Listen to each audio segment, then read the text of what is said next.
시청자 여러분 안녕하십니까? 출발 성공 투자 박민영입니다. 밤사이 뉴욕 증시 3대 지수가 모두 큰 폭으로 내렸습니다.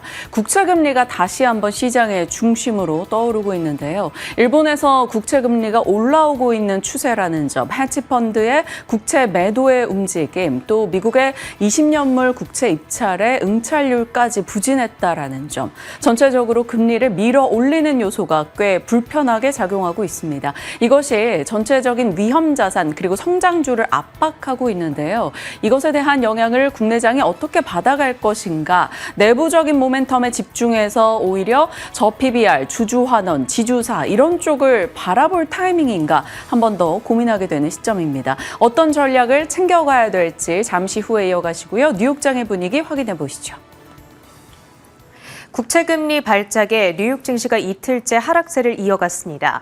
3대 지수 일제히 1%대의 낙폭을 기록했고요. 특히 오늘은 이런 높은 금리가 특히 부담을 받게 되는 기술주, 성장주 중심의 낙폭이 두드러졌습니다. 나스닥 지수 1.4%, 다우 지수의 경우에는 유나이티드 헬스 단일 종목 급락의 여파로 1.9%의 내림세를 그렸습니다. 보시면 3대 지수가 일제히 낙폭을 가장 크게 확대했던 구간이 바로 오후 1시였습니다. 이때가 바로 미국의 20년물 국채 입찰이 진행됐던 시간이었습니다. 이번 국채 입찰은 무디스의 신용등급 강등 이후로 첫 번째로 진행된 입찰이었죠. 장기물 국채에 대한 수요를 가늠해 볼 수 있는 기회이다 보니까 아주 중요한 이벤트로 평가를 받았는데요. 수요가 부진했던 가운데 수익률은 지난번보다 20bp나 높은 5%대에 책정이 됐습니다. 2023년 10월 이후 최고치이기도 하고요. 이 결과가 전해진 이후에 미국은 장기물 국채금리 중심의 폭등세가 나타났습니다. 보시다시피 30년물은 10bp 넘게 오르면서 5% 선을 상회하고 있습니다. 그러자 나스닥 지수가 하락으로 전환됐다라는 특징이 있었습니다. 지금 금리를 밀어 올리고 있는 또 한 가지 요인은 미국의 재정 적자에 대한 우려감입니다. 이제 다음 주 월요일에 미국이 메모리얼 데이 관계로 하루 쉬어가게 되는데 지금 공화당은 그에 앞서서 트럼프가 추진하는 감세안을 통과시키려고 애를 쓰고 있습니다. 감세를 하게 되면 결국에는 정부의 재정폭이 확대될 수밖에 없죠. 간밤 문우신 전 재무장관 역시도 지금은 무역 적자보다 재정 적자가 나는 더 걱정이 된다. 정부가 재정 회복을 우선해야 한다라고 비판을 하기도 했습니다. 안 그래도 신용등급이 강등된 상황 속에서 적자 폭이 늘어나 재정 건전성이 악화된다는 평가가 들려온다면 이 시장에서는 미 국채를 사는데 더 높은 프리미엄을 요구하게 되고요. 이는 당연히 더 높은 금리로 이어지게 됩니다. 그런가 하면 상품 시장에서는 비트코인 가격이 오름세를 보여주고 있습니다. 오늘 장중 한때에는 10만 9,700달러대까지 올라서면서 4달 만에 사상 최고치를 터치했는데요. 이 신용등급 하향으로 인해서 비트코인이 대체제로 부각되고 있다라는 해석 들려옵니다. 간밤의 움직임을 보면 채권 시장이 심상치 않음을 알 수가 있습니다. 미국의 30년물 그리고 10년물 금리 각각 11bp씩 올라섰습니다. 30년물의 경우에는 2023년 10월 이후 최고치였고요. 10년물의 경우에는 심리적 저항 레벨인 4.5%를 돌파했죠. 그리고 일본도 마찬가지였습니다. 일본의 30년물 금리가 2006년 이후 최고치를 기록했는가 하면 40년물 금리 역시도 나란히 사상 최고치를 기록했다. 이런 조금 심상치 않은 움직임들이 포착이 되고 있는 겁니다. 자, 여기에 대해서 앞서 설명드렸던 것 이외에도 그 시장에서 추정되는 해석들이 좀 나오고 있는데요. 신용등급이 강등이 되면서 미 국채에 대한 신뢰도가 저하되고 있다. 이 부분 이외에도 이 CTA 펀드들을 비롯한 헤지 펀드 중심의 매도세가 확대되고 있다. 이런 평가도 들려오고 있습니다. 통상 국채 시장에서는 중앙은행, 각국의 중앙은행들이 가장 큰 손이로 평가가 되고는 하는데 헤지 펀드들 역시도 이 적지 않은 보유 물량을 가지고 있잖아요. 그런데 중앙은행들은 금리의 변동성이 있다고 해서 국채를 쉽게 내다 팔지 않습니다. 반대로 이 헤지 펀드들은 금리에 따라서 국채를 팔고 사고 적극적으로 거래를 하다 보니까 지금 이러한 거래가 국채 금리의 변동성을 야기하는 것 아니냐, 이런 해석이 들려오고 있는 것이죠.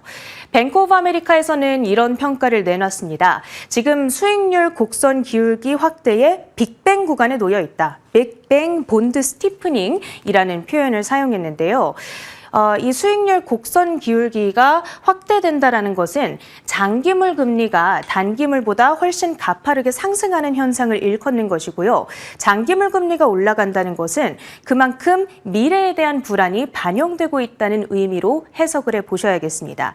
예를 들어서 10년 만기 이 채권을 내가 들고 있는데 그 사이에 인플레이션이 너무 심하게 올라가 버리면 내가 가지고 있는 채권, 아무리 이자를 받는다 하더라도 그 가치는 미래에 떨어질 수밖에 없게 되는 겁니다. 그렇기 때문에 미국의 장기물 국채를 들고 있는 것에 대한 매력도가 저감되는 것이죠. 당분간 이러한 이슈들을 중심으로 미국 국채에 주목하는 시장 움직임이 나타날 가능성이 높을 테니까요. 금리에 따른 변동성에 유의를 해보셔야겠습니다. 종목별의 움직임을 확인해 보도록 하겠습니다. 간밤 이 국채금리 폭등을 빌미로 해서 밸류에이션 부담감을 안 그래도 안고 있었던 종목들이 전반적으로 내렸습니다. 지금 미국 증시 전반에 대한 밸류 부담, 고평가 논란은 어느 정도 지속이 되고 있는 상황이었다 보니까 전반의 약세가 연출이 되는 하루였습니다. 일단 엔비디아 이슈를 보자면 젠슨항 CEO가 대중 수출 규제로 인해서 중국 안에서 엔비디아의 점유율이 기존 95%에서 50%로 반토막이 났다라고 얘기를 했습니다. 지금 이 수출 규제를 빠르게 해지하지 않는다면 미국은 글로벌 AI 패권 경쟁에서 엣지를 잃을 수 있다라고 경고를 하고 나섰습니다. 엔비디아의 주가 1.9%의 내림세를 그렸고요. 오늘 이렇게 전반적으로 빠진 시장 가운데서 유일하게 브라이트 스팟이 돼줬던 종목은 바로 알파벳이었습니다. 어제 구글의 연례 개발자 컨퍼런스 I/O 2025가 열렸잖아요. 그 이후에 각종 월가의 주력 IB들이 긍정적인 평가들을 내놨습니다. 대표적으로 두 곳을 가지고 왔습니다. 에버코어에서는 AI 시장에서의 확고한 리더십을 인증했다. 목표가 $205 제시를 했고요. 골드만삭스에서는 AI와 머신러닝 포트폴리오를 가장 잘 갖추고 있는 사업체다. 이런 평가를 하면서 가장 높은 목표가인 $220를 제시했습니다. 전일 종가 대비 34%의 상승 여력을 내다보고 있는 것이 되겠습니다. 그런가 하면 유나이티드 헬스의 주가가 이틀 연속 급등하는가 하더니 오늘은 다시금 5%대 급락을 했습니다. 환자를 병원으로 이송시키는 것을 막기 위해서 요양원에 몰래 돈을 지불했다. 이런 의혹을 받고 있습니다. 그리고 타겟의 주가, 미국 소매업체들의 실적 발표 이번 주에 주목하셔야 되는 포인트라고 말씀을 드렸습니다. 소매업체들이 제시하는 가이던스는 미국의 미래 소비 동향을 가늠해 볼 수 있는 힌트이기 때문인데요. 타겟의 가이던스가 조금 아쉽게 발표가 됐습니다.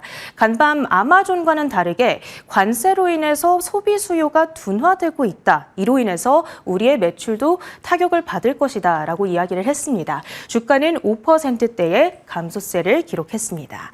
그 밖의 특징주들 조금 더 확인해 보도록 하겠습니다. 나비타스 세미컨덕터, 조금은 생소한 종목일 수도 있습니다. 그런데 엔비디아와 그 협력 소식을 전했거든요. 차세대 HVDC 아키텍처를 개발하는데 협력한다. 이것이 마감 후에 전해진 속보였습니다. 그러면서 현재 애프터마켓에서 190%대의 폭등 흐름을 가져가고 있다는 점 체크를 해드리고요. 시간의 거래에서 실적을 발표했던 종목 상승 특징 중 하나는 스노우플레이크를 가져왔습니다. 클라우드 기반의 데이터 저장 업체, 매출과 EPS 좋았고요. 앞으로의 가이던스까지 양호하게 발표하면서 전반적으로 나무랄 데 없는 좋은 실적을 공개했습니다. 8%대의 급등으로 진행이 됐고요. 마지막으로 상장사는 아닙니다만 오픈 AI 관련해서 뉴스가 하나 있어서 들고 왔습니다. 우리가 지금 사용하는 아이폰, 옛날에 썼던 에어팟, 이런 것들의 그 예쁜 디자인, 너 아이폰 왜 써? 했을 때 결정적으로 딱 한마디, 예쁘니까 그 디자인을 만들었던 인물입니다.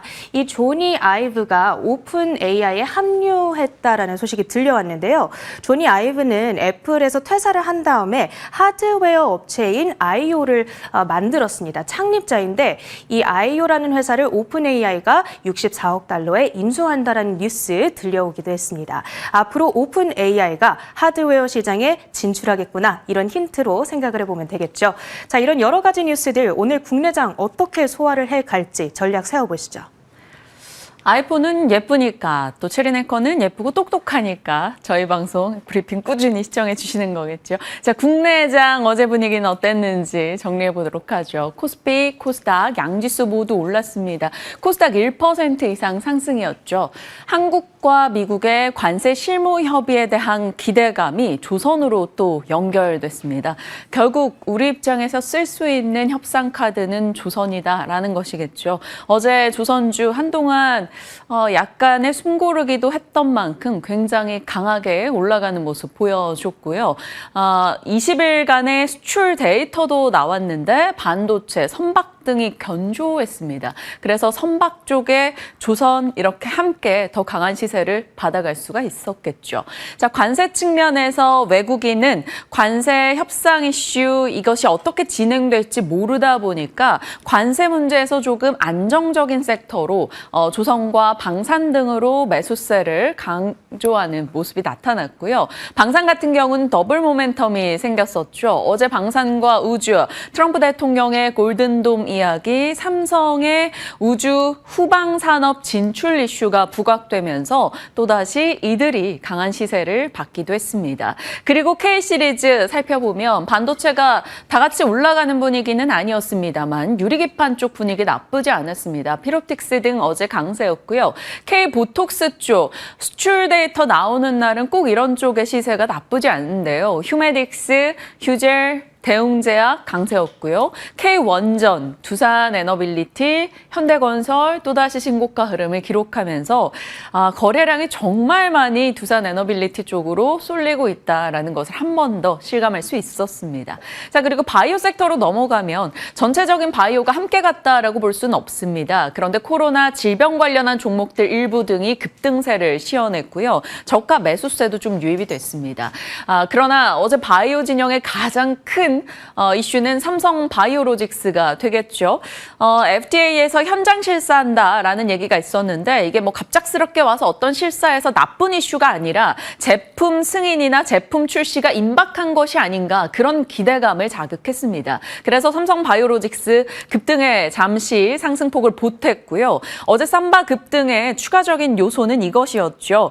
삼성 바이오로직스가 인적 분할을 할 수 있다, 이런 기대감이 형성됐습니다. 그래서 어제 삼성 바이오로직스와 함께 삼성물산, 삼바의 지분을 갖고 있죠. 같이 올라가는 모습이 나타났는데요. 어제 외국인 기관의 동반 매수세, 삼성 바이오로직스의 7%의 급등, 삼성물산 11%의 폭등이 있었습니다. 제약 바이오단에 영향을 줄 수 있는 삼성 바이오로직스 인적 분할 이슈가 오늘 어떻게 12시에 조회 공시 답변을 내놓는가가 굉장히 중요한 포인트가 될 것 같습니다. 잠시 후 좀 더 자세히 살펴보겠고요.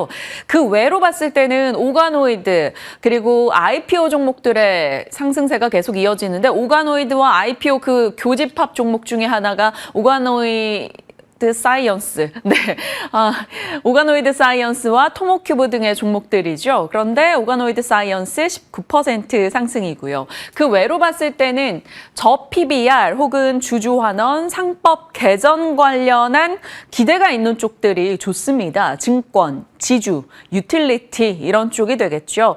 증권주들 시세 나쁘지 않은데요. 부국증권, 미래에셋, 유진투자 그리고 삼성증권까지 같이 올라갔고요. 유틸리티 쪽에서도 공기업들이 많이 포진되어 있다 보니까 상법 개정 관련한 이슈가 부각될 경우 주주환원, 자사주 매입 소각 이런 쪽의 이야기가 나오지 않겠는가 기대감이 등장하고 있습니다. 전기요금을 올려야 한다 뭐 이런 얘기가 나오고 나서 한국전력의 분위기가 조금 시세를 타고 있었는데 이런 쪽에서 계속 관심을 받을 수 있을지는 조금 더 지켜보시면서 시세 체크 필요하겠습니다. 전반적으로 좀 두루두루 섹터별 관심을 뒀던 어제장이었다. 이렇게 정리가 가능하겠고요. 이건 좀 자랑을 해야겠죠. 어제 골든돔과 삼성의 우주산업 진출 준비에 대한 기대, 이 부분을 좀 짚기도 했었는데요. 결국 트럼프가 바라는 엄청난 첨단 미사일 방어 시스템은 위성을 통해서 하게 될 것이고 우주산업이 더 중요해질 것이다 라는 뉴스를 같이 전달을 했었고요. 방산과 위성 쪽을 자극할 이야기로 체크했습니다. 그리고 삼성의 이야기들 전달을 드렸었죠. 삼성물산이 우주발사대 건설을 서울대 측과 논의하고 있다. 뭐 이런 소식까지요. 자, 어제 여기에 좀 반응을 보였던 걸까요? 우주항공 종목들이 나쁘지 않았습니다. 세트레가이 15% 급등이었고요. LP위성도 일단은 음봉이었습니다만 그래도 10%의 상승이었죠. 인텔리안테크, 캔코 에어로스페이스 등등의 종목들이 나쁘지 않은 시세로 마감이 됐습니다. 우주 밸류체인은 요 정도 언제나 보여드리고 있는데요. 한화에어로스페이스는 한화시스템도 어제 상승세를 나타냈고요. 세트레가이 AP위성 강세 흐름 있었습니다. AP위성은 또 따로 개별적인 호재성 뉴스가 더해졌기 때문에 좀 더 강했다라고 볼 수 있겠고요. IS의 김태성 본부장님이 생각나는 i3 시스템. i3 시스템 김태성 본부장님의 종목이기도 했었는데요. 이 종목도 최근에 분위기가 꽤 좋습니다. 오늘 김태성 본부장님 오시는 날이죠. 휴메딕스, i3 시스템 등등을 비롯해서 종목들 점검이 좀 필요할 것 같고요. 소재단, 특수 금속이죠. HVM 등의 종목도 우주항공에서는 나쁘지 않은 시세를 기록하기도 했습니다. 우주항공 밸류체인, 언제나 이런 이슈가 있을 때 뜨겁게 반응을 보여주는 건 좋은데 이들도 연속적인 시세를 강력하게 낸 적이 드뭅니다. 그래서 단발성으로 그냥 지나가는 뉴스가 될지 아니면 좀 시세적으로 관심을 갖고 투자할 수 있을지, 여전히 우주항공 내에서 방산과 그러니까 전통 방산주와 약간의 중소형 우주 항공 위성 쪽 종목을 나눠서 대응을 할지 같이 전략을 고민해 보도록 하겠습니다. 넘겨보시죠. 자, 우주 항공까지 어제에 대한 얘기해봤고요. 어제 가장 눈에 띄었던 그룹주, 우리가 언제나 최근에 막 많이 얘기했던 HD현대그룹 아니면 하나그룹 이런 게 아니고요. 어제는 모처럼 삼성그룹이 관심을 받았던 하루였습니다. 각각의 이유를 달고 상승세를 나타냈죠. 원전건설 이슈가 부각되고 우주 발사대 건설 이슈가 부각되고 삼바의 지분을 갖고 있는 게 부각되면서 삼성물산 12% 급등이었고요.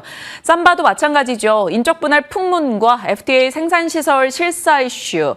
인적 분할을 해서 삼성이 바이오를 첨단 먹거리로 천명하는 게 아니냐라는 기대감이 형성이 됐습니다. 그래서 삼바가 7%의 상승. 그동안 각 이슈에 관세 이슈에 눌려 있었던 이 종목이 모처럼 강하게 거래 실리며 고개를 들었습니다.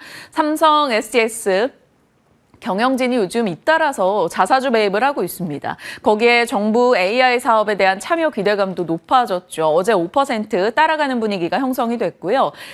조선 쪽에서 삼성중공업 강세, 삼성증권이나 생명은 저PBR 주주환원 이슈가 부각되다 보니까 상승세를 시원했습니다. 가장 중요한 관건은 삼성바이오로직스가 되겠죠.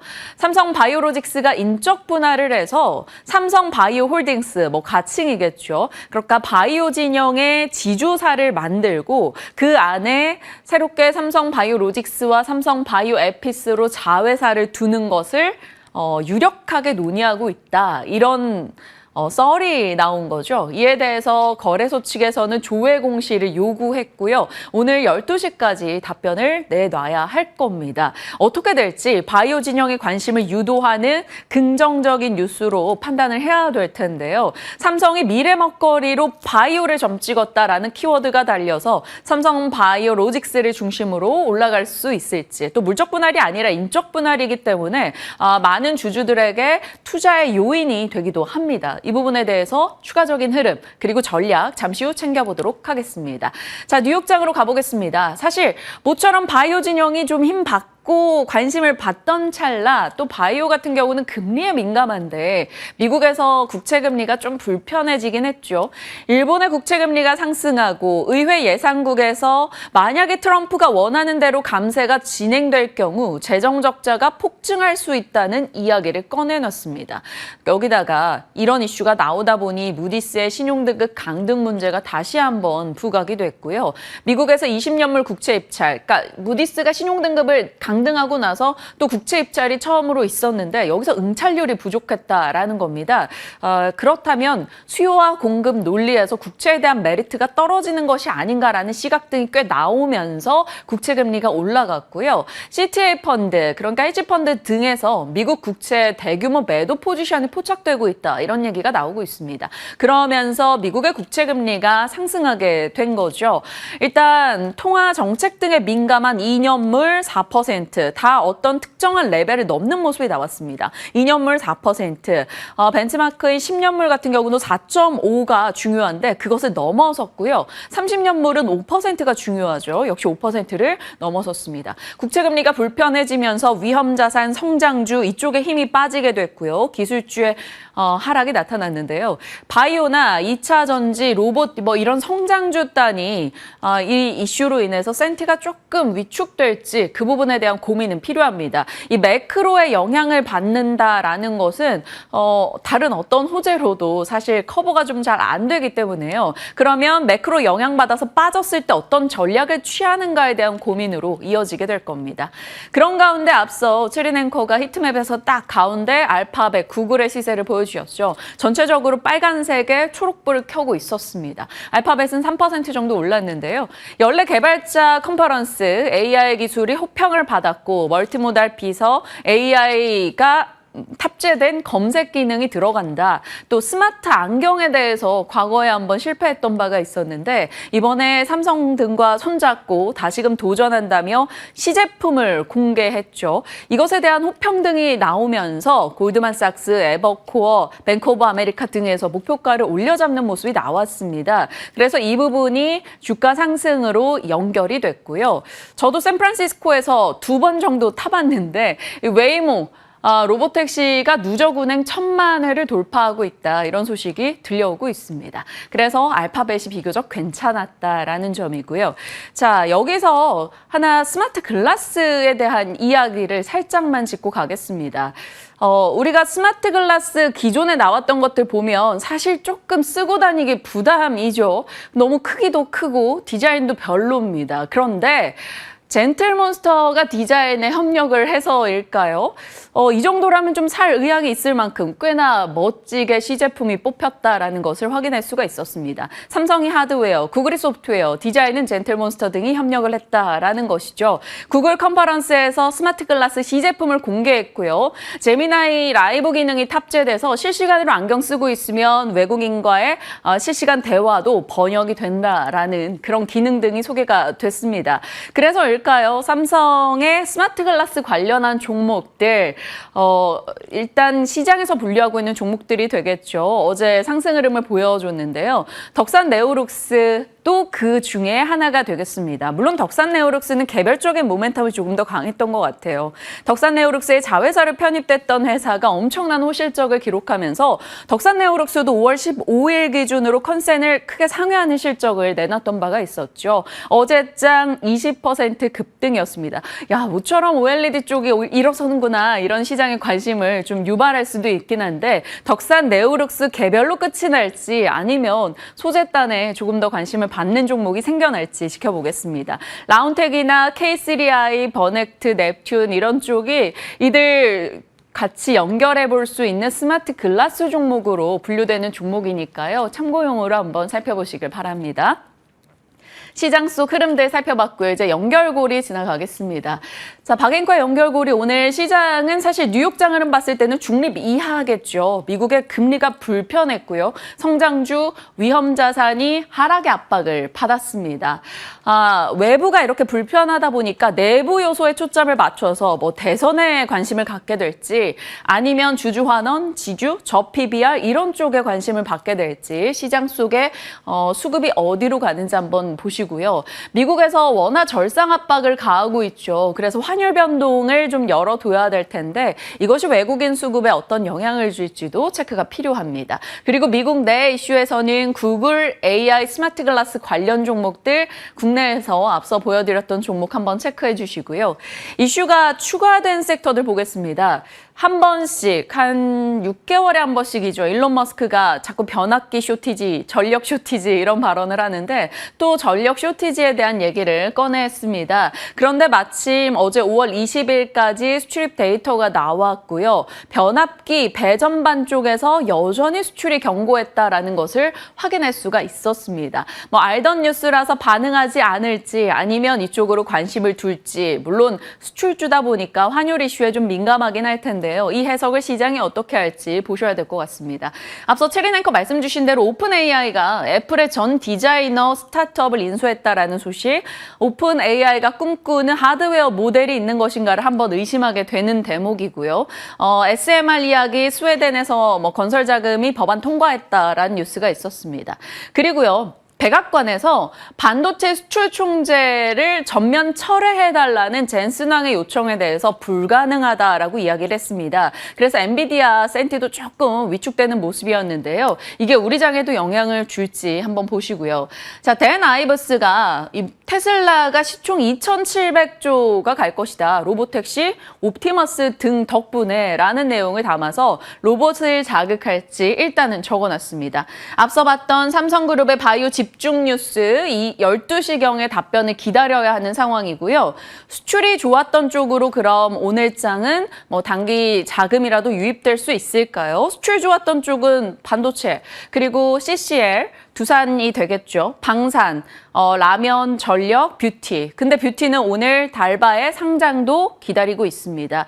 지혈제 수출이 굉장히 좋았더라고요. 넥스트 바이오 메디컬입니다. 그리고 미용기기는 MOM 기준으로 그러니까 전달 대비 수출 금액이 109% 증가했다라는 성과도 들려오고 있네요. 사실 파마리서치나 APR 이런 종목도 최근에 분위기가 나쁘지 않은 가운데 또 좋은 소식이라서 어떻게 반응할지 보셔야겠습니다. 자, 연결고리 오늘은이었고요. 넘겨보겠습니다.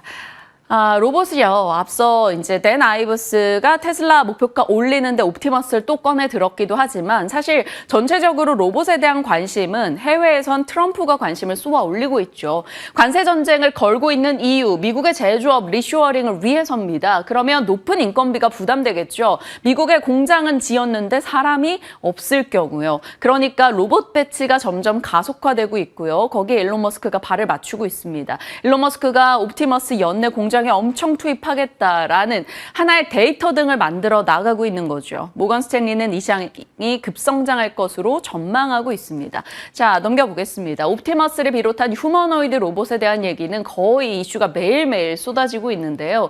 어디서 어떤 휴머노이드를 준비하고 있는지에 대한 얘기 작년부터 해서 계속 업데이트를 나가고 있는데 이 DHL, 세계적인 물류 회사죠. 여기에서 보스턴 다이내믹스의 물류 자동화 로봇을 또 구매했다라는 소식이 들려왔습니다. 그러면 우리가 아직 해외 대비해서 로봇에 대한 기술이 많이 부족하긴 합니다. 그러면 그 가운데서 또 틈새 전략을 노려봤을 때 보스턴 다이내믹스의 이런 기술 입증이 계속 잇따른다면 보스턴 다이내믹스 관련주로 압축을 해야 될 것인지 아니면 정말 국내 대기업의 투자를 집중적으로 받는 것을 골라야 될 것인지 로봇에 대한 고민 오늘 시간 허락하면 저희 같이 챙겨보도록 하겠습니다. 자, 다음 넘겨보겠습니다. 로봇의 밸류체인은 지속적으로 보여드리고 있는 것이죠. 로봇 했을 때 각 분야별로 다 다를 것이기 때문에 어느 쪽으로 압축 투자를 하실지 관심 체크해 보시길 바랍니다. 아직은 그렇게 무덥지는 않은데 폭염에 대한 얘기도 있죠. 폭염으로 체크할 때 언제나 이렇게 종목들을 나눠서 보여드리곤 하는데 사실 이건 그냥 참고용입니다. 오늘 이 폭염주를 굳이 넣은 이유는 앞서 봤던 이상기후 폭염으로는 언제나 그리드망의 위기에 대한 얘기가 나와서 일단 전력 얘기가 계속 겹치고 있다라는 점을 말씀드리는 거고요. 또 하나가 바로 이 시점에 늘상 작년도 그랬고 선크림 사재기 얘기가 나오죠. 미국에서도 선크림 사재다라는 얘기가 나오고 있어서 선크림 관련주들 일단 정리를 했으니까 저 정도 참고용으로 보시죠. 자, 화장품 선크림 하니까 오늘 생각나는 건 월요일에 말씀드렸던 달바의 상장이 되겠습니다. 달바 글로벌이 오늘 오늘 상장을 하게 됐는데 공모가 66,300원 대비 시장의 관심을 어떻게 받게 될지 오늘의 평가를 좀 기다리셔야 될 것 같습니다. 초기에는 변동이 좀 클 것으로 예상을 증권사에선 하고 있는데 그 변동을 딛고 우상향을 기대하는 목소리가 높습니다. NH투자에서는 높게는 92,000원 정도의 거래를 생각하고 있다는데 오늘 어떨지 승무원 미스트로 유명한 이 달바의 평가가 뷰티에 어떤 영향을 줄지 봐야 되고요. 드디어 승리의 여신 니케 시프트업의 게임이죠. 중국 출시 오늘부터입니다. 어제까지 사전 내역자가 1,000만에 육박할 정도로 관심을 좀 끌었다고 하는데 8시에 이제 오픈되고 나서 어떤 평가들이 나올지 지켜보셔야 될 것 같네요. 그리고 한국의 대선 후보 2차 TV 토론이 내일 예정되어 있습니다. 여기서 AI는 모든 후보가 강조를 하고 있는 것이고 방산, 원전, 우주, 신재생, 문화 등에 대한 강조 이슈가 지속적으로 나올지 체크해 보시길 바랍니다. 시장에 대한 이슈들 살펴봤고요. 섹터 뉴스 들어갈게요. 정말 바닥에서 좀처럼 고개 못 들고 있는 2차 전지, 밤사이 미국장에서도 불편했는데 2차 전지 섹터에 대해서 미나 앵커가 정리해 주신다고요? 네, 그렇습니다. 2차 전지라는 단어만 들어도 가슴이 정말 답답해지기 때문에 가장 회피하고 싶은 섹터 중에 하나가 바로 이 2차 전지가 아닐까 싶습니다. 어제 미국 증시에서도 테슬라, 리비안, 루시드 모터스 이러한 대체적인 전기차 관련 종목들도 내렸고 국내 증시에서도 정말 좀처럼 힘을 내지 못하는 섹터가 바로 이 2차 전지 섹터이기 때문인데요. 최근 2차 전지가 맞닥뜨린 상황을 요약을 해보자면 이렇게 세 가지 키워드 로 요약을 해볼 수 있을 것 같습니다. 악재와 수혜, 그리고 그 안에서 엇갈리는 시각차, 그 안에서 어떤 것에 우리가 베팅을 해야 될지 일단 회피하고 싶어도 어떻게 상황이 흘러가는지를 알아야 팔든 사든 할 테니까요. 그 내막에 있는 이야기들 함께 알아보도록 하겠습니다.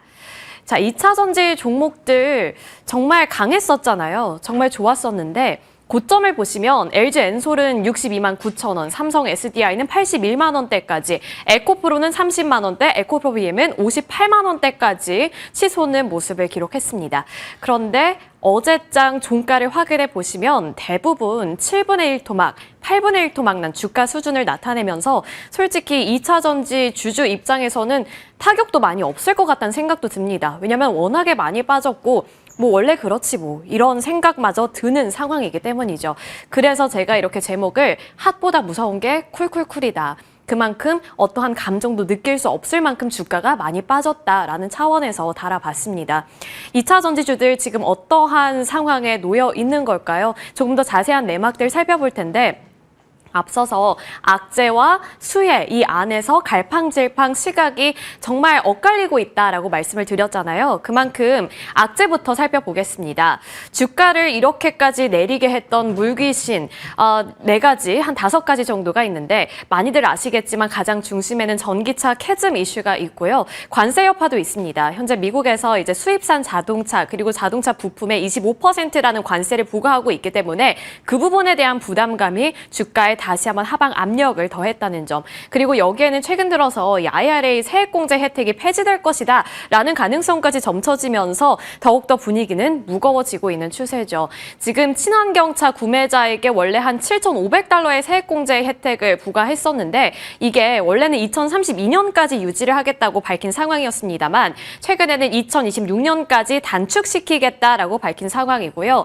배터리 관련한 셀, 모듈을 향한 이 AMPC 지급 종료 시점도 2032년에서 2031년까지 단축을 시키겠다라는 내용도 담겨 있었습니다. 그리고 일각에서는 이제 강경론자들이 2028년까지 단축을 하자라고 또 주장을 하고 있는 상황이기 때문에 역시나 분위기는 어두워지고 있죠. 그리고 만약에 이 법안이 최종적으로 통과될 경우에는 보조금이 22조 원 넘게 감소할 것으로 보이고 그렇게 되면 우리나라 기업들 사실 캐즘 속에서도 보조금 실적을 방어하고 있었기 때문에 맞게 될 타격이 불가피하다라는 점도 체크포인트가 될 것 같습니다. 또 중국 경쟁업체들이 무섭게 치고 올라오고 있다는 점도 부담이고요. 전기차 제조사들이 향후 전망을 보수적으로 잡고 있다는 점도 우려 포인트로 짚히고 있는 상황입니다. 물론 우리나라 양극재 기업들은 아직 그 수정치를 내놓거나 전망치를 낮추거나 그러지는 않았는데 글로벌적인 흐름 자체가 이렇게 잡히고 있다는 점 부담을 주는 요인으로 짚히고 있습니다.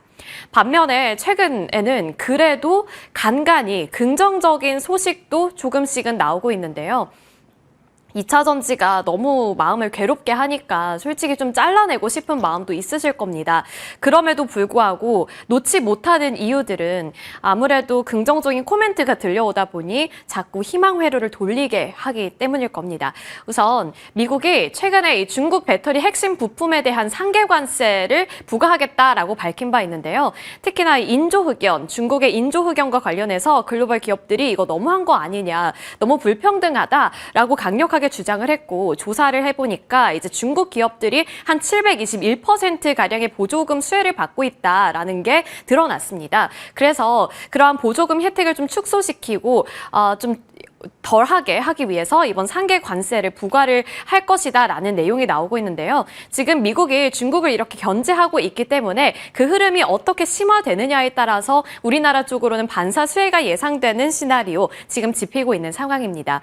그리고 테슬라의 흐름을 살펴보시면 주가 자체는 어제장 빠지기는 했습니다만 그래도 중국 보험 등록수를 살펴보시면 작년 5월에 찍었던 만큼 그래도 올해도 많이 회복을 했더라고요. 그래서 그러한 부분에서도 중국에서 판매량이 늘어나고 있구나. 그리고 테슬라의 매출 상승 반전 이슈까지 터지고 있다는 점 체크 포인트가 될 것 같습니다. 또 이제 신기술 확보를 위한 R&D 비용이 어쨌든 이렇게 악조건 속에서도 우리나라 기업들 꾸준히 투자를 많이 하고 있다는 점도 믿는 구석이 있는 것인가? 라는 의문점을 생기게 하는 대목이죠. 또 유럽 시장에서의 희망도 짚히고 있는데 유럽 시장에서의 희망 왜 짚히고 있는지도 살펴보겠습니다. 사실 지금 가장 이 2차 전지주를 금쪽이로 만들어버린 나라는 미국입니다. 앞서서 말씀드린 것처럼 정책적인 불확실성이 2026년까지 수요 둔화가 불가피해 보인다라는 내러티브를 만들게 했는데 다만 최근 증권가 그리고 업계 관계자들은 그 방향을 미국에서 유럽으로 틀려는 움직임이 나타나고 있는데요. 그 이유는 유럽은 약간은 다른 방향성을 택하고 있기 때문입니다. 2027년 이 CO2 규제를 강화할 것으로 보이고 벌금을 조금 더 세게 부과할 것으로 보이는데요. 이러한 정책 속에서 우리나라 기업들이 유럽 시장을 공략한다면 판매 확대로 이어질 것이다라는 긍정적인 시나리오가 나오고 있는 겁니다. 이렇게 좀 CO2 규제가 강화되고 벌금을 받지 않으려면 2025년부터 2027년까지 유럽에서 연평균 20% 내외의 판매 증가가 필요한데 국내 업체들은 이제 이러한 점들을 다 활용을 해서 유럽향 실적을 꾸준히 개선할 것이라는 전망도 나오고 있는데 이 부분은 최근 들어서 좀 강해지고 있는 전망이기 때문에 실질적으로 이뤄질 수 있을지는 또 체크가 필요한 시점이 될 것 같습니다. 자, 이렇게 미국과 유럽 살펴봤고요. 일단 전체적인 매크로 환경을 살펴봤으니까 주식적인 관점에서도 살펴봐야겠죠. 최근에 개인 투자자들은 수익률이 저조하더라도 이렇게 ETF, 2차 전지 산업 레버리지를 담는 모습 나타내고 있다고 합니다. 우선 이 코덱스 2차 전지 산업 레버리지에 1년 동안 투입된 자금량이 한 3,068억 원 가까이 되는데 그 안에서 개인 투자자들의 비중이 3,038억 원이나 된다고 하고요. 타이거 2차 전지 탑10 레버리지 같은 경우에도 총 자금 1,109억 원 가까이 유입이 됐습니다만 개인 투자자들의 비중이 1,000억 원을 넘기면서 상당한 비중을 차지하고 있다는 점 눈여겨보셔야겠습니다. 두 가지로 해석이 가능하겠죠. 이제 진짜 바닥이라고 인식을 하고 자금을 넣는 것일까? 아니면 사실 개인들만 자금을 많이 넣고 있는 거니까 이게 명예훼손당으로 되는 것이 아닌 다시 한번 무덤이 되지 않을까? 이러한 좀 우려감도 생기는 시점입니다.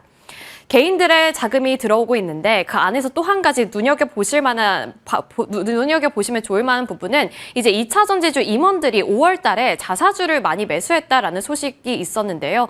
LNF 이사회 의장 같은 경우에도 1억 원 가까이 매수를 했다라는 소식 들려왔고 삼성 SDI에서도 이렇게 장내 매수를 진행했다라는 소식 있었습니다.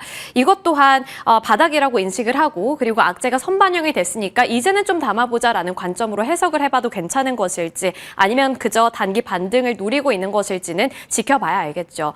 일단 증권가에서는 여러 가지 코멘트 내놓고 있는 상황입니다만 전체적인 기조는 아직 시간이 많이 필요할 것이다. 이게 컨센서스입니다. 하지만 그 안에서 하반기부터는 그래도 좀 반등이 이어지지 않을까를 점치고 있고요. 그 이유는 유럽발 기대감이 유입이 되고 있고 미국의 세액공제 그리고 관세 리스크가 이미 주가에 많이 반영이 됐기 때문에 이제는 약간의 반등을 노려봐도 괜찮지 않을까에 대한 가능성을 제시를 하고 있는 겁니다. 그 부분은 이제 주가의 방향성, 주가의 흐름을 살펴보면서 가늠을 해보셔야겠죠.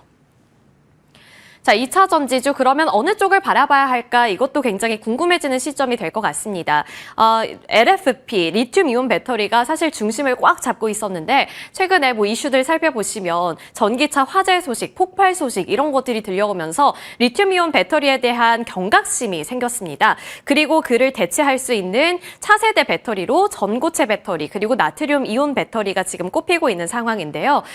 우리나라 기업들도 이제 배터리 3사도 전고체 배터리라든지 나트륨 이온 쪽으로 개발을 좀 속도를 내려는 움직임 나타내고 있습니다. 특히나 전고체 배터리 개발 현황을 살펴보시면 삼성 SDI는 3사 중에 가장 빠르게 상용화를 하겠다라는 목표를 드러냈는데 2027년이 지금 상용화 추진 목표로 집히고 있고요. LG 엔솔은 2030년까지 상용화를 할 계획 발표한 바 있습니다. SK온 같은 경우에도 시제품을 올해 개발할 것으로 보이고 2028년에 상용화 목표를 가지고 있다는 점 체크 포인트가 될 것 같고요. 1분기 3사 R&D 비용 최근 들어서 뭐 악조건 속에서도 늘어나고 있다라고 말씀을 드렸는데 전년 대비 12%나 증액을 했습니다. 오히려 그러니까 개발에다가 투자를 더 하고 있는 추세인 거죠. 그리고 나트륨 배터리 같은 경우에는 중국 CATL에서 2세대 나트륨 배터리인 낙스트라를 공개했고 12월부터 본격적으로 양산을 할 것이다 라고 밝힌 상황입니다. 물론 이게 또 진짜 결과로 나타날지는 지켜봐야겠지만 증권가에서 이번에 이 CATL, 이 낙스트라, 나트륨 배터리 관련해서 어떤 이슈가 나오는지에 따라서 또 배터리를 향한 투자 심리가 달라질 수 있기 때문에 눈여겨봐야 하는 가장 큰 이슈 중에 하나로 짚고 있는 만큼 한번 넣어봤습니다. 그리고 국내 3사 2030년 전후로 목표를 하고 있다는 점도 체크 포인트가 되겠네요. 전고체 관련주, 나트륨 이온 관련주는 이렇게 정리를 해봤으니까요. 이슈가 터질 때 주가 시세 체크해보시면 좋을 것 같습니다. 자, 전고체와 나트륨 이온 그리고 2차 전지 전반적인 매크로 환경에 대해서 말씀을 드렸는데요. 사실 뭐 지금 답이 있는 건 아닙니다. 하지만 만약에 관심을 가져야 하는 시점이라면 기본부터 그냥 다시 시작을 해보자, 초심으로 돌아가자라는 차원에서 그냥 대형주 내에서 국내 증권사들은 어떤 쪽을 그나마 유망하게 보고 있는가를 기준으로 살펴봤는데요. 삼성 SDI가 그나마 뭐 미국에서의 리스크 줄일 수 있는 기업으로도 꼽히고 있더라고요. 일단 다올투자증권은 저점이 거의 확실하다라고 보기도 했고 미래에셋증권은 중장기적으로 분할 매수 관점으로 눈여겨보자라는 관점, NH투자증권 같은 경우에는 이제 유럽에서의 수요 회복 수혜가 예상되는 그리고 미국의 AMPC를 포함한 의존도가 낮은 기업을 선호한다. 그리고 삼성 SDI를 거론했습니다. 그리고 여러 가지 좀 포인트 있었는데요. 3사 중에 가장 많은 R&D 비용을 지금 전고체 배터리라든지 그쪽에 투자를 하고 있다는 점, 또 가장 빠른 전고체 배터리 상용화 목표를 갖고 있고 2023년 말에는 시제품을 글로벌 완성차 5개사에 공급을 했기 때문에 뭔가 그래도 성과를 만들어내려는 움직임이 나타나고 있구나. 또 전고체 배터리 특허 보유 건수도 국내에서 상위권에 위치해 있기 때문에 만약에 2차 전지를 향한 투자 심리가 살아난다면 셀 3사 내에서는 그래도 리스크는 적고 뭔가 성과는 만들어내고 있고 이런 차원에서 주목을 받을 수도 있지 않을까. 이 부분에서 체크해 주시면 좋을 것 같습니다. 자, 이렇게 매크로 환경과 종목까지 살펴봤습니다. 2차 전지는 답이 없어요. 솔직히 방향이 지금 엇갈리고 있기 때문에 잘 가늠을 해보면서 베팅을 하셔야 될 것 같고요. 분할 매수 접근 관점이 현재 시점에서 유효할지 그리고 진짜 바닥은 잡은 것일지 저희 방송 통해서 확인해 보시길 바라겠습니다.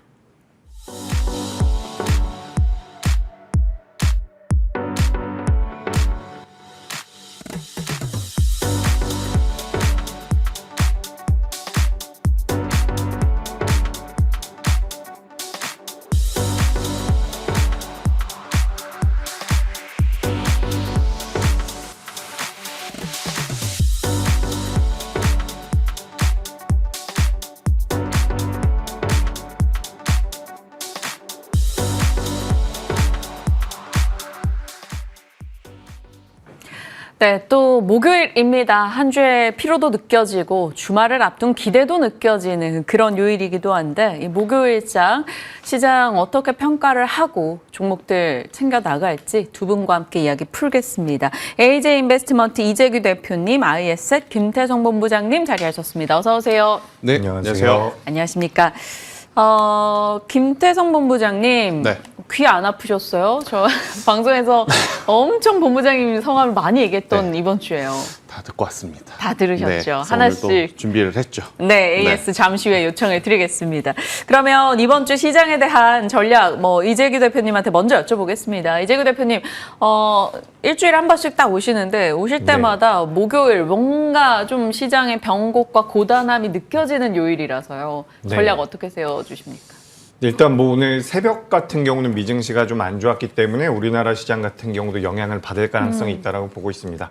하지만 지금 뭐 미국의 국채금리가 올라간다라는 부분들이라든지 전반적인 매크로가 굉장히 우호적이라고 볼 수는 없지만 그렇다라고 해서 우리나라 시장에 큰 피해를 줄까라고 생각한다면 또 그건 아닐 가능성이 있다라고 생각을 하고 있거든요. 우리가 어쨌든 시장에서 시장에 대한 이야기를 많이 나눌 때 가장 많이 했었던 부분들이 외국인들의 수급이 들어오느냐 마느냐 이 부분이었다라고 저는 생각을 하고 있거든요. 근데 최근 들어서 외국인들이 우리나라 코스피 시장 쪽에 대해서 그래도 어느 정도의 매수 스탠스를 가져가고 있기 때문에 전반적으로 이제 매크로적인 부분들에 대한 불확실성은 여전하지만 외국인들의 수급이 들어와 준다라고 한다면 대형주 위주로의 반등은 좀 더 이어질 가능성이 높다라고 보고 있습니다. 그러니까 지금 이제 우리나라 시장을 강하게 이끌어왔었던 종목군들이 여전히 좋아요. 어제 같은 경우도 좀 꺾이나 싶었었던 조선주들이 올라와 주면서 다시 한번 살아나주는 모습이 나왔고 화장품 같은 경우도 마찬가지죠. 계속해서 올라와 주고 있는데 이제 어느 정도는 우리가 레벨 자체가 많이 좀 올라와 있는 상황이기 때문에 비중을 조금씩 줄여가지고 새롭게 움직일 수 있는 종목군들, 그러니까 저는 반도체 쪽을 많이 생각을 하고 있거든요. 그래서 포트의 변화가 좀 필요한 시기가 아닐까. 그래서 시장 자체에 대해서는 긍정적인 말씀 드리고 싶고요. 포트 같은 경우는 강했었던 종목군들이 여전히 좋지만 그래도 조금은 비중 조절이 필요하지 않을까라는 말씀 드리겠습니다. 그러면 강했었던 종목들, 조선, 방산, 최근에 시세 내고 있는 원전, 뷰티 이런 쪽 다 이익 어느 정도 챙겨서 반도체 저가 매수? 예, 굉장히 좀 어려운 질문인데요. 일단 저는 조금 수익이 충분히 나고 있다라고 한다면 매도하실 필요가 있다라고 생각을 해요.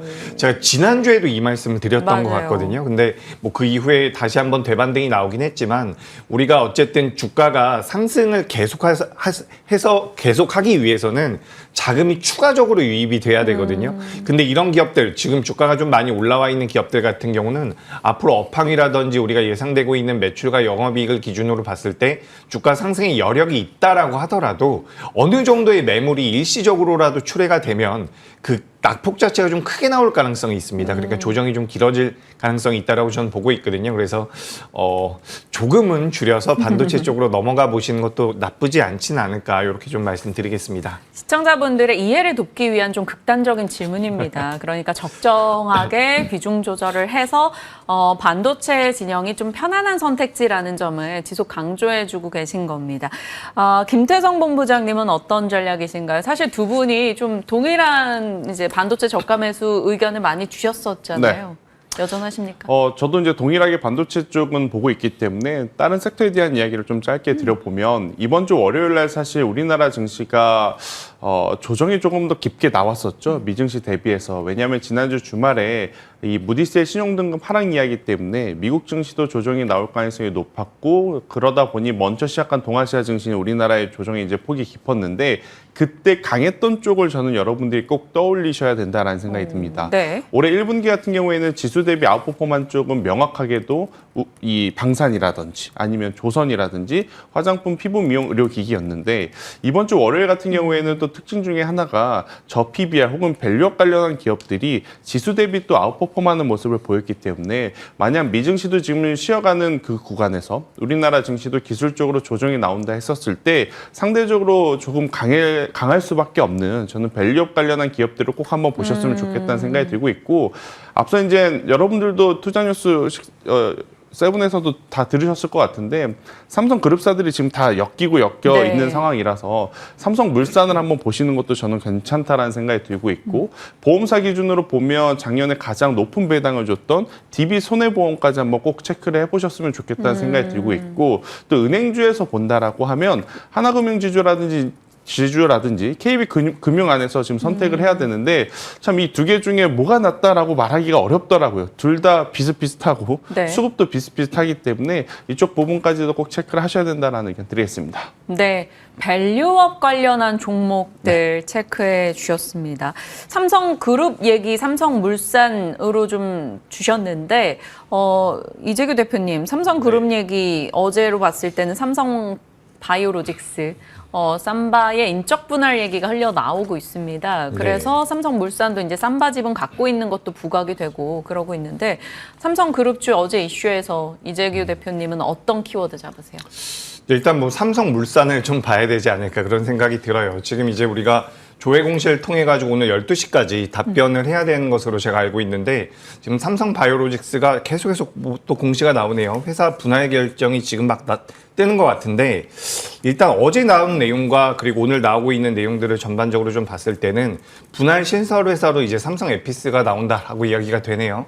그래서 우리가 지금 생각을 해볼 부분이 뭐냐면 삼성바이오로직스라는 기업이 에피스를 가지고 있었어요. 근데 삼성바이오로직스 같은 경우는 CDMO 쪽에 대한 메리트를 가지고 있는 기업이고 에피스 같은 경우는 바이오시밀러라든지 신약 쪽에 대한 메리트를 가지고 있는 기업이거든요.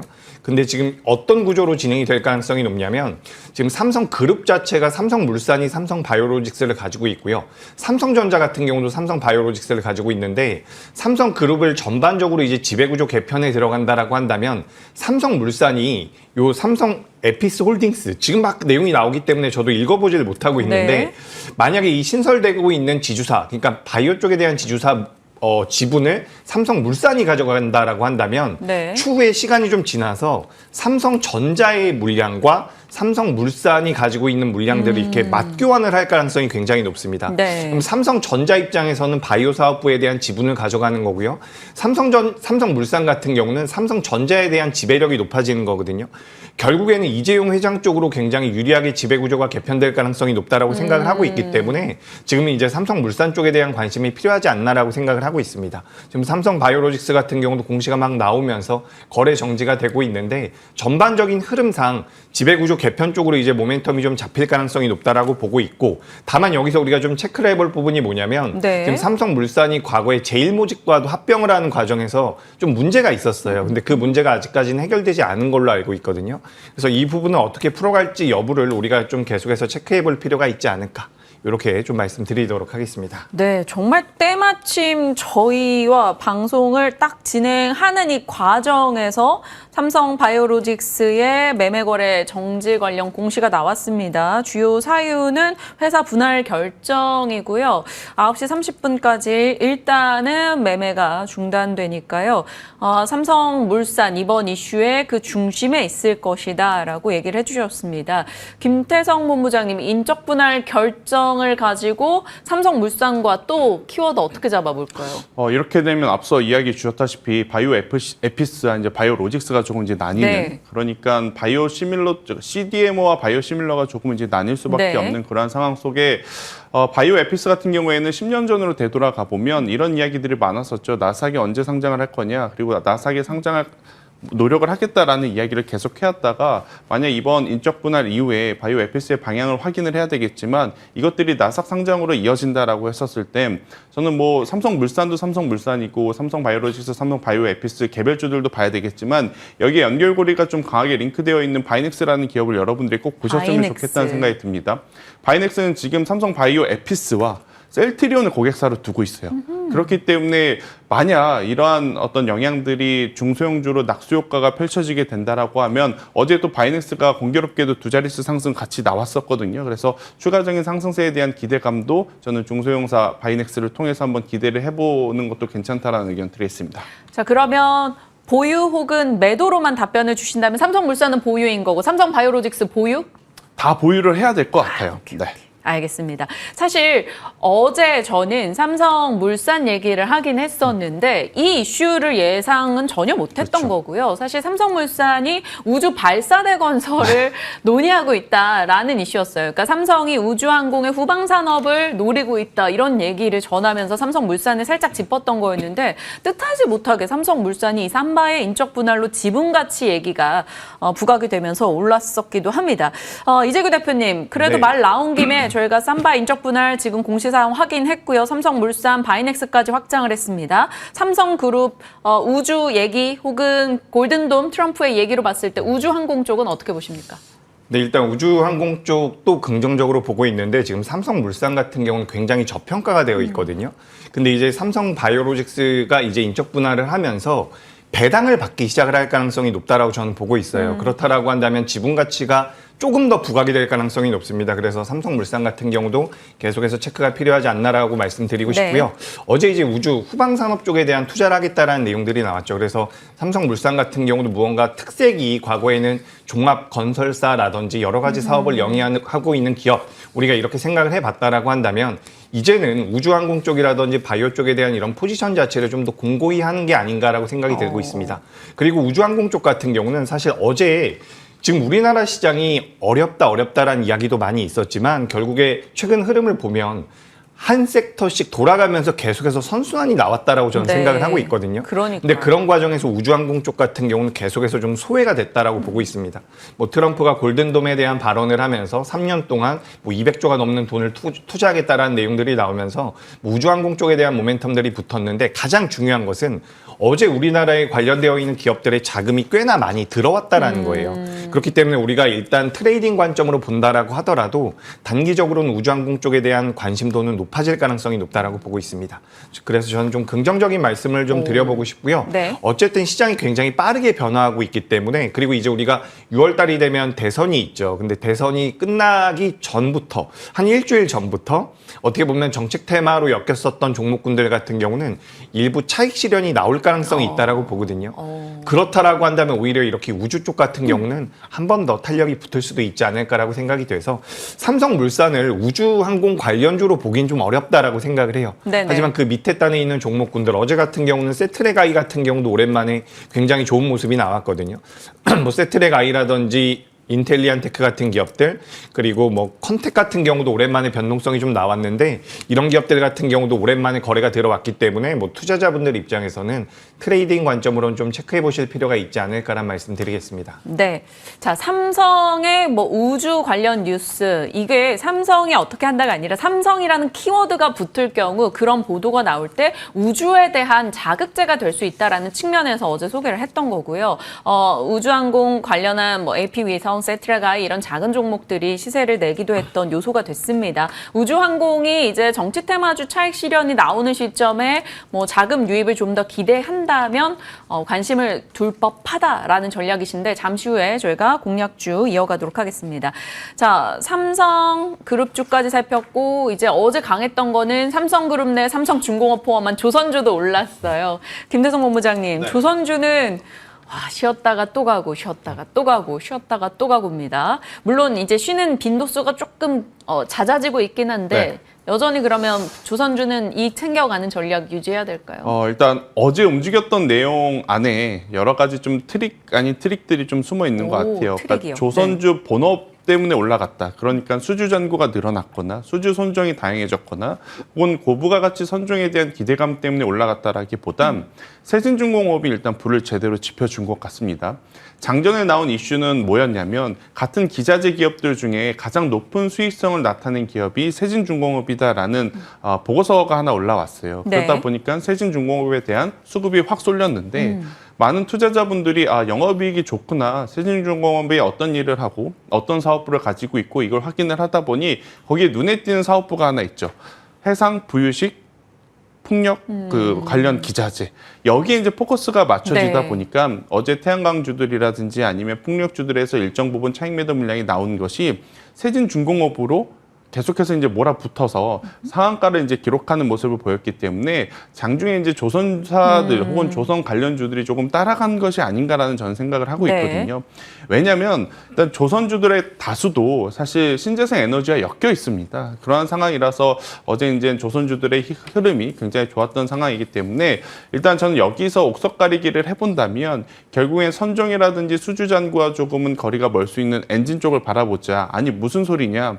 선종이랑 가장 밀접한 게 엔진이 아니냐라고 생각을 하실 수 있는데 우리나라만 보는 것이 아니라 중국도 보고 유럽도 보고 일본을 본다면 공통적으로 들어갈 수 있는 게 우리나라 엔진. 기자재들 중에 공통적으로 들어갈 수 있는 게 엔진이기 때문에 우리나라 조선업 수주잔고만 보고 투자를 하시기보단 전 세계적인 글로벌 업황을 좀 고려해 봤었을 때는 여전히 엔진 쪽이 저는 더 뚜렷하게 먹을 폭이 많지 않겠는가라는 생각이 들어서 HD 현대 마린 엔진을 여전히 탑픽으로 좀 볼 수는 있을 것 같고요.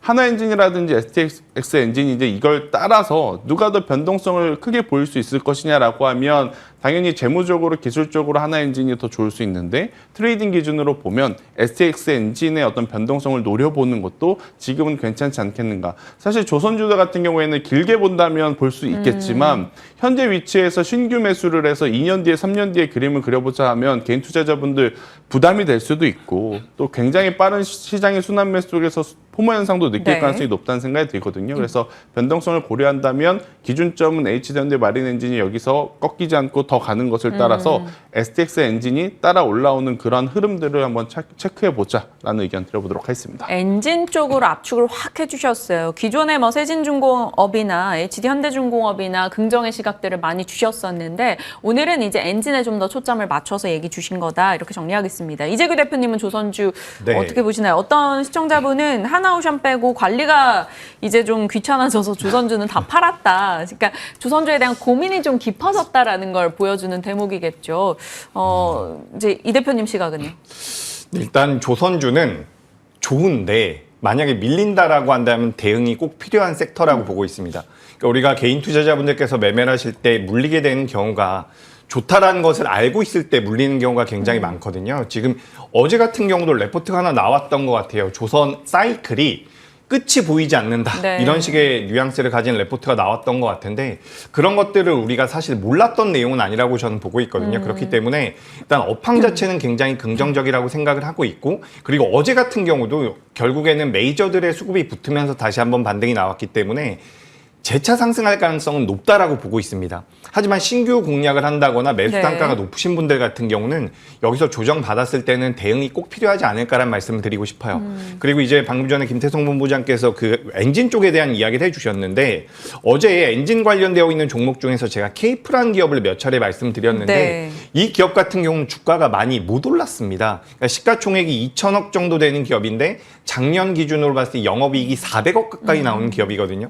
이게 이제 엔진 쪽에 들어가는 실린더 라이너라는 부품을 만드는 기업이라고 보시면 좋을 것 같은데 어제 10% 정도 반등이 나왔더라고요. 그래서 우리가 어떻게 보면 조선 쪽에 대한 수혜를 받을 수 있는 게 낙수 효과를 받을 수 있는 게 엔진이라고 한다면 엔진 쪽에 대한 낙수 효과를 받을 수 있는 것이 뭐 K프라든지 KSP 같은 종목이 나올 수가 있으니까 이런 기업들 같은 경우는 그래도 상승 여력이 좀 남아있지 않나 이렇게 좀 말씀드려보도록 하겠습니다. 두 분의 호흡이 좋으시네요. 이 이슈 잡고 섹터에서 또 연결고리 종목들을 서로 계속 파생을 해주고 계신 것 같아요. 자, 이제 두 분의 각각의 관심 두고 있는 종목으로 넘어가고 그 이후에 AS에 좀 더 집중을 해보도록 하겠습니다. 자, 김태성 본부장님 오늘 유망하게 보시는 종목이 네. 5G 통신. 개인적으로 많이 안 보는 쪽에서 좀 투자의 포인트를 먼저 좀 찾는 편이거든요. 네. 그래서 이제 그 기준으로 보면 HFR, 그러니까 5G 안에서도 굉장히 많은 기업이 있지만 HFR이 저는 가장 눈에 들어오고 있는 상황이다. 사실 지난주만 하더라도 상대적으로 이노와이어리스를 좀 좋게 봤었거든요. 그런데 이제 분기 실적을 보니까 이노와이어리스보다 HFR이 조금은 더 좋은 부분들이 많더라고요. 지금 일단 통신주 부품주를 보자는 것은 미국도 중국도 우리나라도 마찬가지로 어떻게 보면 오픈랜이라는 것을 통해서 죄송합니다. 각자 다른 어떤 벤더사에서 나오는 부품들을 하나로 이제 통합하는 것에 이제 집중을 하는 것 같아요. 네. 그 기준으로 봤을 때 HFR 같은 경우에는 이 프론트 홀에 대한 부품을 만드는 기업인데 이 프론트 홀을 통해서 실적이 계속해서 증가하고 있다는 것은 우리나라뿐 아니라 북미 시장에서 굉장히 좋은 매출을 내고 있다는 것을 의미를 하기 때문에 만약 5G 통신 장비 쪽을 보신다라고 하면 저는 HFR 쪽의 지금의 구간도 충분히 매수 가능한 구간이다. 사실 최근 몇 거래일 동안 여기서 조정을 받고 올라갈 것이냐 아니면 여기서 조정을 받고 기간 조정으로 늘어질 것이냐 굉장히 중요한 위치였거든요. 하지만 어제와 그제 굉장히 또 빠르게 상승력을 보여줬기 때문에 네. 저는 HFR 꼭 한번 체크해보자는 의견 드려보도록 하겠습니다. 네, HFR 얘기해 주셨습니다. 오전 8시입니다. 네, 말씀 주신 대로. 오전 8시 대체거래소 프리마켓이 시작했고요. 저희 앞서 이야기 나눠봤었던 삼성 바이오로직스 넷플릭스 인적 분할 이슈, 삼성물산이 지금 프리마켓에서 5% 상승 출발을 하고 있습니다. 잠시 후 프리마켓 이후 이제 저희 시세를 좀 더 살펴드리도록 하겠고요. 자, 이재규 대표님의 종목 보겠습니다. 인텔리안테크 앞서 우주항공 쪽에서 파생을 해주셨네요. 네. 인텔리안테크가 과거에 이제 주가 흐름이 굉장히 좀 더뎌지는 구간이 많았거든요. 그래서 네. 우주 관련되어 있는 종목군들이 변동성을 보일 때 항상 소외됐었던 것 같습니다. 근데 어제 같은 경우는 이제 인텔리안테크 같은 경우도 9% 정도의 반등이 나왔거든요. 이게 이제 안테나를 만드는 기업이다라고 보시면 좋을 것 같아요. 그래서 지금 전 세계적으로 위성 시장에 대해서는 스타링크가 장악을 하고 있는데 유럽 쪽 같은 경우도 이 원웹이라는 기업을 통해 가지고 계속해서 사업을 확장을 하고 있는 부분들이 있거든요. 근데 여기에 대해서 이제 이 안테나 쪽에 대한 모멘텀들이 부각이 된다라고 한다면 인텔리안테크 같은 경우도 성장을 할 가능성이 굉장히 높다라고 생각을 하고 있습니다. 해상이나 육상에서 안테나를 만들어서 이렇게 통신을 만들어주는 그런 구조를 가지고 있는 기업이라고 보시면 좋을 것 같고요. 말씀드렸던 것처럼 실적이 부러지면서 주가 흐름이 좀 안 좋았었던 부분인데 네. 올해 같은 경우는 이제 흑자 전환이 예상이 되고 있는 부분입니다. 그래서 사실 우리가 우주항공이라고 한다면 좀 어려울 수 있어요. 무슨 발사체도 있고요. 위성과 관련되어 있는 부분들, 전자기기와 관련되어 있는 부분들 여러 가지가 있는데 어제 또 강세를 보였었던 AP 위성과도 살짝 겹치는 그런 사업 구조를 가지고 있기 때문에 연결을 할 수 있는 안테나 쪽에 대한 모멘텀을 가지고 있는 기업이다.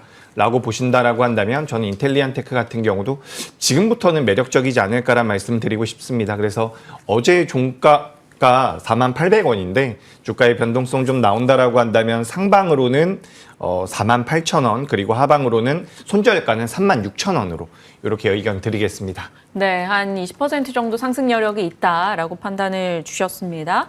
인텔리안테크, HFR 이 두 분의 각각의 종목들 저희 흐름 지켜보도록 하겠습니다.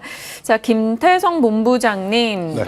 뭐 개인적으로 마음 한켠에 좀 걸리는 부분이 i-asset, i3 이렇게 연결되다 보니 어떤 분들이 이제 김태성 본부장님 아이가 셋인 줄 알고 계시는 분들도 있더라고요. 그런 건 아니죠? 네, 그런 건 아닙니다. 네. i3 시스템 워낙 뭐 말씀 주시고 좋은 네. 흐름이 났는데 AS 부탁드립니다. 그러니까 이 i3 시스템이 만드는 적외선 센서 같은 경우에는 지금 적용될 수 있는 산업이 굉장히 많아요. 일단 가장 먼저는 방산 쪽에 집중이 되어 있지만 방산을 제외하고 그러면 어디 쪽에 집중을 할 수 있겠느냐라고 고민을 했었을 때 자율주행 그리고 로봇 굉장히 지금 많은 상황이기에 저는 i3 시스템이 사실 LIG 넥선이라든지 현대로템, 하나에어로스페이스 큰 형들 사이에 조금 가려져 있어서 그렇지 굉장히 좋은 기업이다라고 생각을 하고 있거든요. 실질적으로 수주잔고라든지 영업이익률 같은 경우에는 꾸준히 성장을 하고 있는 상황이라서 저는 보유하고 계신 분들은 빠르게 매도하실 필요는 없을 것 같고요. 만약에 조정이 나온다라고 하면 이건 기업이 좋고 나쁘고를 떠나서 트레이딩 시각의 차이인 것 같아요. 네. 저는 방산 3대장보다도 i3 시스템을 조금은 더 먼저 담을 의향도 의향이 있는 있으셔요. 상황이거든요. 그만큼 긍정적으로 좀 보고 있는 상황이라서 이 기업에 대해서는 크게 걱정하실 필요는 없지 않겠는가라는 의견 드려보도록 하겠습니다. 그리고 말씀 주시자마자 더 좋았던 게 이번에는 휴메딕스란 네. 말이죠. 휴메딕스 그리고 그날이었죠. 전선주 얘기하시고 급등 나왔단 가온전선. 말이에요. 가온전선. 그렇죠. 이 두 종목도 다 보유일까요? 일단 저는 두 종목 모두 보유하시면 될 것 같고요. 일단 가온전선 제가 이야기할 때 무슨 이야기를 드렸냐면 가온전선을 따라서 대원을 보실 분들 대원, 중에 대원을 대원. 보시자라는 이야기를 드렸거든요. 그 악성 매물에 대한 여파가 그대로 좀 고스란히 나타나고 있는 상황이라 여전히 그 전략 그대로 만약에 쫓아가신다면 대원 전선을 보시는 게 맞을 것 같고요. 휴메딕스 같은 경우에는 다른 기업들보다 같은 섹터의 다른 기업들보다 밸류가 굉장히 낮은 위치라서 저는 계속 보셔도 될 것 같다는 생각이 들고 있고 저도 어제 또 장 마감하고 여러 가지를 좀 체크를 해봤는데 유사한 어떤 분야 안에서 덜 오른 기업이 하나 있더라고요. 대웅제약. 대웅제약. 네, 일단 대웅제약도 사실 라보타라고 하는 대표 제품이 있기 때문에 한번 여러분들이 가격적으로 부담이 되시는 분들 있죠. 휴젤 좋은 거 알고 메디톡스 좋은 거 알고 파마리서치 좋은 거 아는데 꼭 내가 사면 물 것 같더라 라고 하시는 분들 같은 경우에는 차라리 휴메딕스 혹은 대웅제약까지 한번 체크를 해보시는 것도 괜찮다라는 의견 드려보도록 하겠습니다. 네, 말씀드렸던 종목들 단기간에 정말 좋은 상승률들이 나서 AS를 해봤고요. 자, 이재규 대표님도 피해가실 수 없는 AS 로보티즈 어떻게 할까요? 이제 뉴스도 많고 시세도 잘 났는데 이익을 챙겨야 되나 많은 분들이 고민하실 것 같아요. 네, 로보티즈 같은 경우는 저는 챙기시는 게 맞지 않나라는 챙기자. 말씀을 드리고 싶습니다. 근데 좀 아쉬운 게 16일 날이 지난주 금요일이죠. 금요일 고점 대비해서 벌써 20% 정도가 하락을 했거든요. 그래서 요 20% 상단 20% 구간에서 매수하신 분들 같은 경우는 지금 좀 아쉬울 수 있습니다. 하지만 뭐 주가는 많이 올라온 상황이고 여기서는 제가 봤을 때는 기술적 반등이 어느 정도 나온다라고 네. 하더라도 비중 축소는 필요하지 않을까 저는 그렇게 생각이 되기 때문에 저는 로봇주에 대해서는 전반적으로 긍정적인 시각을 가져가고 있고요. 로보티즈 같은 경우도 뭐 시간이 좀 지나서 매출과 영업이익이 좀 더 붙어준다라고 한다면 매력적으로 움직임이 나오겠지만 단기적으로는 비중 축소가 맞지 않을까라는 말씀 드리겠습니다. 네, 로보티즈 이익을 챙겨보자. 어버이날 로보티즈, 스승의 날 대명에너지 주셨는데 대명에너지는 어떻게 할까요? 네, 대명에너지 같은 경우도 좀 올라와 줘서 다행인데 이 기업 같은 경우는 저는 추가 상승의 가능성이 있다라고 생각을 하고 있어요. 지금 이 기업 같은 경우는 설계, 시공, 전반적으로 이제 에너지 쪽에 대한 사업을 전부 다 영위를 하고 있는데 가장 큰 메리트는 뭐냐면 발전소를 지어놓고서 그 발전소에서 나오는 수익금이 계속해서 누적이 되는 구조거든요. 그렇기 때문에 저는 대명에너지 같은 경우는 추가 상승의 가능성이 있다라고 생각을 하고 있습니다. 그래서 이 기업 같은 경우는 조금 더 보유해 보심이 어떨까 의견 드리겠습니다. 네, 이재규 대표님이 급격하게 약간 지쳐 보이셔서 이제 보내드려야 될 것 같아요.